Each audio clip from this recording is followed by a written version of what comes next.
You think that's bad? If your car feels like this, let's get your stuff sorted. From front to back in 4 simple steps. Step 1. Empty your car. If it's not part of your car, remove it. Toss out the rubbish, then a once-over with a vacuum and a quick clean inside. Then it's time to think about what goes back in. Do you really need that CD wallet from 2005? While you ponder, let's move on to Step 2. Organising the front. If your phone usually finds a home under the handbrake, try a new magnetic or cradle mount. These can be dash, windscreen or even vent mounted. And this one will even wirelessly charge most phones.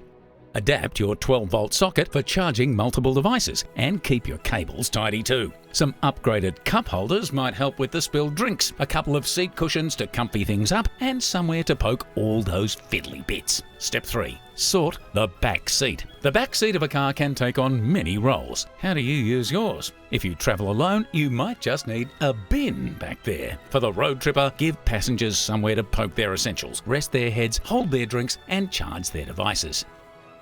Pet owners, keep dogs off your laps with a pet barrier and have all that mess contained in a pet hammock. And for the human babies, well, they practically own it back there.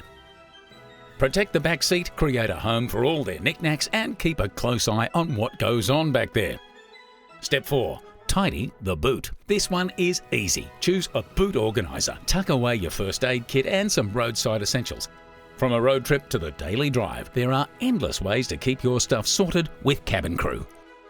Find more ideas to help you make it super at Supercheap Auto's Super DIYs.